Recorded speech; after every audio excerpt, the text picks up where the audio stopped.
Mungkin sholat-sholat kita masih bolong-bolong, kadang-kadang sholat, kadang-kadang tidak.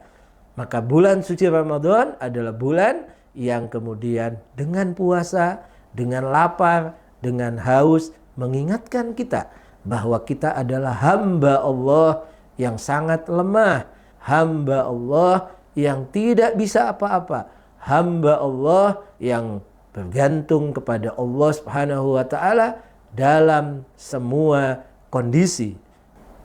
Bismillahirrahmanirrahim. Alhamdulillahi rabbil alamin. Wa sallallahu ala sayyidina Muhammadin wa ahli baitihi at-tayyibin at-tahirin wa ashabihi al-mayamin al-muntajabin wa man tabi'ahum bi ihsanin ila qiyami yaumiddin. Allahumma rabbi shrah li sadri wa yassir li amri wahlul 'uqdatam min lisani yafqahu qawli. Rabbi antiqna bil huda wa alhimna at-taqwa. Pemirsa Safinah TV di mana saja Anda berada, Assalamualaikum warahmatullahi wabarakatuh. Mari kita bersyukur kepada Allah Subhanahu wa taala yang telah memberikan kesempatan kepada kita sekali lagi bertemu dengan bulan suci Ramadan. Mudah-mudahan pertemuan kita dengan bulan suci Ramadan di tahun ini adalah pertemuan yang lebih baik daripada tahun-tahun sebelumnya.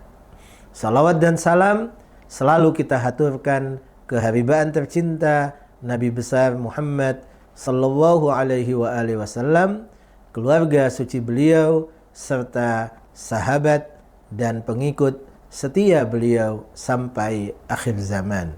Yang mudah-mudahan kita semua tergolong kepadanya. Amin ya rabbal alamin. Salah satu yang penting untuk kita kaji, untuk kita telaah dan menjadi panduan kita sehingga bulan suci Ramadan yang kita akan lalui atau sedang kita lalui adalah berdampak positif dalam kehidupan kita, meningkatkan kapasitas diri kita yang dalam bahasa Al-Quran disebutkan dengan kata taqwa, la'allakum tattaqun, adalah dengan menelaah khutbah Rasulullah sallallahu alaihi wasallam yang beliau sampaikan di penghujung bulan Sya'ban. Diriwayatkan bahwa Rasulullah sallallahu alaihi wasallam menyampaikan sebuah khutbah yang panjang yang di dalamnya menyebutkan tentang keutamaan bulan suci Ramadan, dan Rasulullah juga mengingatkan berbagai hal yang harusnya kita lakukan di bulan suci Ramadan, yang tujuannya adalah menyebabkan kita mampu menaiki tangga-tangga kesempurnaan menjadi hamba Allah Subhanahu wa taala. Dan karena itulah Allah Subhanahu wa taala memberikan sebuah kewajiban kepada kita, yang itu adalah karunia Allah, yaitu puasa di bulan ini.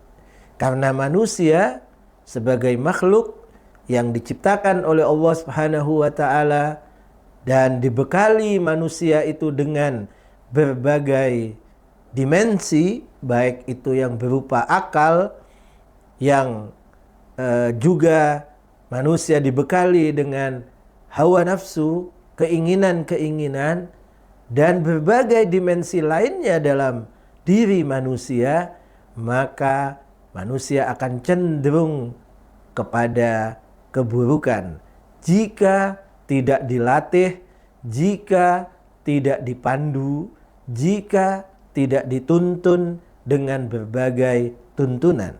Mengapa? Karena atmosfer yang ada di sekitar manusia itu adalah mengarah kepada keburukan. Alih-alih mengangkat derajat kita, menapaki tangga-tangga kesempurnaan, tapi justru banyak manusia yang tergelincir dan terpuruk kepada derajat terendah yang Al-Quran menyebutnya adalah seperti binatang, bahkan lebih sesat daripada binatang. Mengapa demikian? Sekali lagi, karena di sekitar kita, atmosfer kita adalah mengarah kepada hal-hal yang bersifat hayawani, hal-hal yang bersifat duniawi. Ditambah bahwa Allah Subhanahu wa taala juga punya atau menjadikan musuh-musuh kita, yaitu setan, baik itu berupa sifat-sifat buruk yang ada dalam diri manusia atau setan yang berupa manusia. Maka setan ini juga telah bersumpah di hadapan Allah yang diwakili oleh iblis di dalam Al-Quran, bahwa iblis akan selalu mengarahkan manusia kepada keburukan. Karena itulah perlu adanya bulan khusus di mana Allah mewajibkan kita puasa. Sekaligus Allah Subhanahu wa taala menyuruh kita untuk mengintrospeksi diri, melakukan evaluasi terhadap apa yang telah kita lakukan di bulan-bulan sebelumnya. Maka bulan Ramadan adalah bulan evaluasi. Bulan yang seharusnya sejak sekarang, yakni ketika memasuki awal bulan Ramadan, setiap kita sudah punya list di tangan kita. Apa yang telah kita lakukan pada bulan-bulan sebelumnya. Bahkan seharusnya dari sebelum masuk bulan suci Ramadan. Makanya ada bulan Rajab dan bulan Sya'ban yang dalam literatur hadis Rasulullah Shallallahu Alaihi Wasallam melalui jalur Ahlul Bait alaihimussalam, di antaranya pada salawat Sya'baniyah disebutkan apa yang dilakukan oleh Rasulullah di bulan Sya'ban. Siangnya berpuasa dan malamnya menghidupkannya dengan ibadah. Begitu juga bulan Rajab yang juga bulan persiapan menuju bulan Ramadan. Maka seharusnya bulan Rajab, bulan Rajab dan bulan Sya'ban adalah bulan-bulan di mana kita perlu untuk kemudian menyiapkan diri kita agar di bulan Ramadan mampu punya motivasi kuat untuk menghidupkan bulan suci Ramadan dengan hal-hal yang bermanfaat bagi kita. Khususnya hal-hal yang dirasa bahwa sebelumnya kita masih berada dalam kekurangan. Kita masih tidak berada di jalur yang seharusnya. Kita tidak berada on the track. Mungkin kita masih berada di kanan atau di kiri. Dalam artian bahwa mungkin kita belum melaksanakan berbagai kewajiban yang seharusnya kita lakukan. Mungkin sholat-sholat kita masih bolong-bolong, kadang-kadang sholat, kadang-kadang tidak. Maka bulan suci Ramadan adalah bulan yang kemudian dengan puasa, dengan lapar, dengan haus mengingatkan kita bahwa kita adalah hamba Allah yang sangat lemah, hamba Allah yang tidak bisa apa-apa, hamba Allah yang bergantung kepada Allah Subhanahu wa taala dalam semua kondisi. Dan kalau kita meyakini dan merasakan bahwa kita sebagai hamba Allah, maka tentu kita akan melaksanakan kewajiban-kewajiban sebagai tanda syukur kita kepada Allah yang telah memberikan segalanya kepada kita. Maka kita akan lebih rajin melakukan kewajiban-kewajiban tersebut.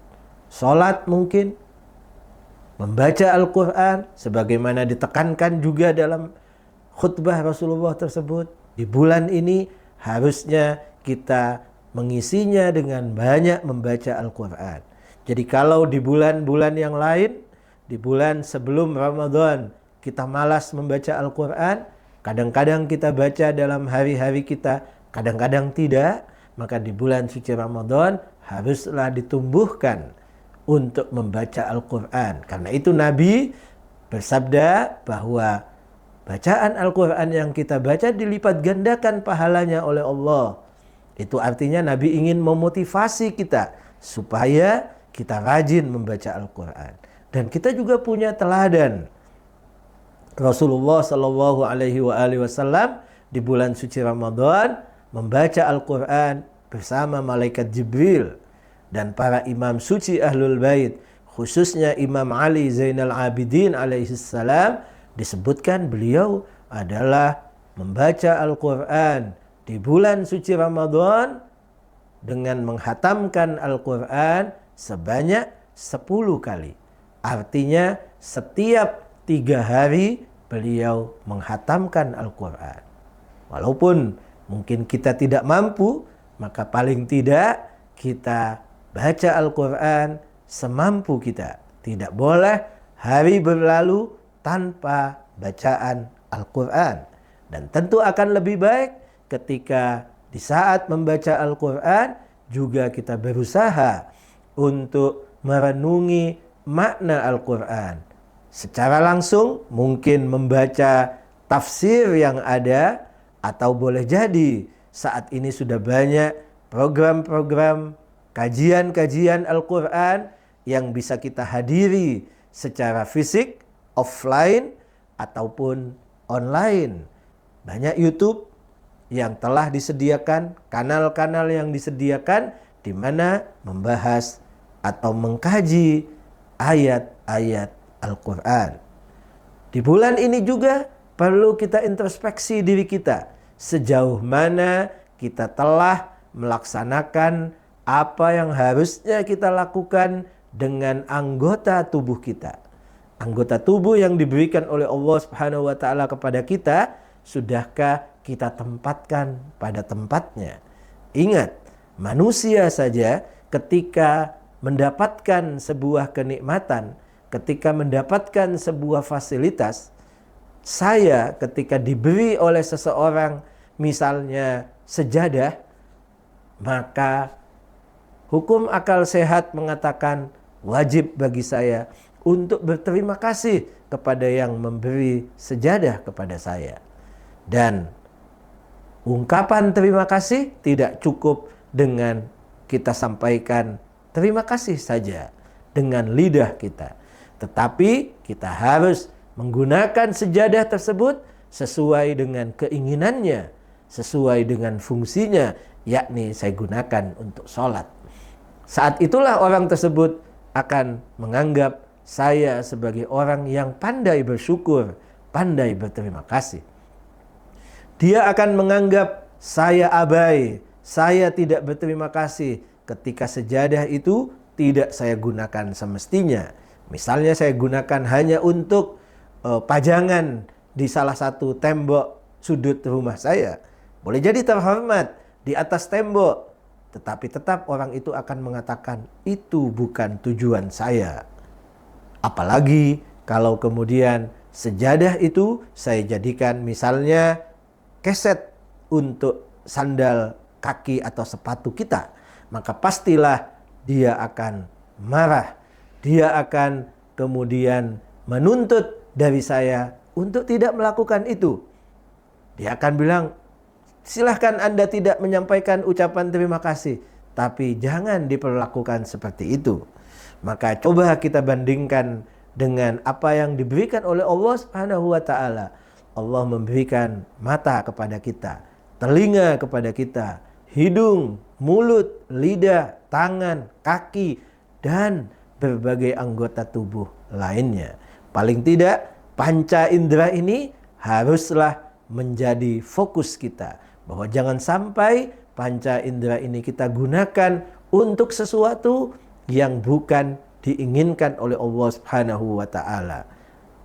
Itu artinya kita tidak berterima kasih kepada Allah. Dan itu artinya puasa bulan suci Ramadan yang mengharuskan kita untuk tidak makan, tidak minum, dan menjaga anggota tubuh kita dari hal-hal yang diharamkan oleh Allah. Itu artinya kita sedang berlatih untuk menjadi hamba Allah yang bersyukur kepadanya. Maka kalau di bulan-bulan lain evaluasi kita mengatakan atau menghasilkan bahwa kita belum menjadi hamba Allah yang sebenarnya, hamba Allah yang bersyukur, mari kita mulai di bulan suci Ramadan ini kita latih untuk kita berusaha menggunakan anggota tubuh kita, panca indera kita khususnya pada hal-hal yang memang direlai oleh Allah Subhanahu wa taala. Selain itu, bulan suci Ramadan sebagaimana juga disebutkan oleh khutbah Rasulullah adalah evaluasi untuk kita menilai sejauh mana sebelum ini, sebelum bulan suci Ramadan, kita punya sifat empati, simpati, dan kepedulian kepada orang lain. Di bulan suci Ramadan, sesuai dengan khutbah Rasulullah tersebut, Nabi menyebutkan bahwa di bulan ini mereka yang memberi makan, memberi makanan berbuka puasa, maka dilipat gandakan pahalanya oleh Allah seperti orang yang memerdekakan budak. Itu artinya bahwa kita juga di bulan ini diharuskan untuk meningkatkan kapasitas diri kita selain sebagai hamba yang bersyukur kepada Allah, melaksanakan berbagai kewajiban kita secara vertikal kepada Allah, tapi juga kita diperlukan untuk melakukan hal-hal yang berhubungan dengan sosial, di mana kita berkewajiban untuk berbagi, membantu mereka yang membutuhkan uluran tangan kita, baik berupa sedekah, baik berupa infak, zakat, ataupun humus, yang semuanya adalah kewajiban yang berhubungan dengan kehidupan sosial kita. Dan dengan kita melakukan itu, maka berarti akan meningkat kapasitas diri kita, tingkatan diri kita, tangga kesempurnaan diri kita. Dan karena itu pula Al-Imam Al-Khumaini rahimahullah yang dilanjutkan oleh Al-Imam Ali Al-Khamenei hafizahullah mendeklarasikan Yaumul Quds, hari Jumat terakhir, sebagai hari dukungan untuk saudara-saudara kita di Palestina yang hingga hari ini mereka masih berada dalam ketertindasan. Maka bulan suci Ramadan adalah bulan di mana harus kita tingkatkan bahwa kita punya kepedulian membantu mereka, menyuarakan hak-hak mereka, dan melakukan apa yang mampu untuk kita lakukan. Itu adalah beberapa hal yang harus menjadi evaluasi kita selama atau ketika kita memasuki bulan suci Ramadan. Dan Nabi serta para imam suci Ahlul Bait alaihimussalam menuntun kita, selain membaca Al-Quran, mereka juga menuntun kita dengan berbagai doa dan munajat. Yang di dalam doa dan munajat itu otomatis atau secara tidak langsung mereka mengajarkan kepada kita untuk evaluasi diri kita. Coba telaah doa-doa yang dianjurkan untuk dibaca di siang hari, di malam hari. Doa Abu Hamzah Ats-Tsumali, baca dan telaah dengan seksama. Baca dan telaah maknanya dengan mendalam. Itu akan mengajarkan bagaimana kita mengevaluasi diri kita. Melihat siapa kita, dari mana kita, apa yang kita dapatkan dari Allah Subhanahu wa ta'ala. Dan pada saat yang sama, apa yang kita lakukan selama ini, apa yang telah kita lakukan, dan apa yang belum kita lakukan. Dan di dalam doa itu juga mengajarkan bahwa kita tidak akan selamanya hidup di dunia. Kita akan punya batas hidup di dunia untuk kemudian kita akan berpindah ke alam lain yang itu bukan ketiadaan, tapi justru di alam yang lain itu kita juga akan punya kehidupan yang kedua, yang di sana kita akan dimintai pertanggungjawaban terhadap semua apa yang kita lakukan. Dan itu akan mengajarkan kepada kita di bulan suci Ramadan ini untuk kemudian lebih berhati-hati pada bulan-bulan berikutnya guna membawa bekal yang baik, guna tidak kemudian menggelapkan kehidupan kita di alam sana, tidak menyengsarakan kehidupan kita di alam sana, tapi justru dari dunia inilah kita mengukir kehidupan yang indah pasca kematian kita, di saat kita dibangkitkan oleh Allah Subhanahu wa ta'ala. Sekali lagi, mari kita baca doa-doa Ahlul Bait, dan tidak sekedar membaca dengan lidah kita, tapi resapi maknanya, pahami maknanya, renungi maknanya, sehingga kita akan merefleksikan apa yang sedang kita baca tersebut dalam kehidupan kita, sehingga itu menjadi bekal dalam kehidupan pasca kematian kita. Mudah-mudahan bulan suci Ramadan kali ini akan lebih baik daripada bulan suci Ramadan sebelumnya. Mudah-mudahan puasa yang kita lakukan, amalan-amalan yang kita lakukan, sikap menghindarkan diri dari berbagai hal yang dilarang oleh Allah Subhanahu wa ta'ala, semua itu akan menghantarkan kita kepada kesempurnaan, pada takwa yang memang menjadi filosofi diwajibkannya puasa di bulan suci Ramadan. Kurang lebihnya mohon maaf. Terima kasih atas segala perhatian. Wabillahi taufiq wal hidayah. Wassalamualaikum warahmatullahi wabarakatuh.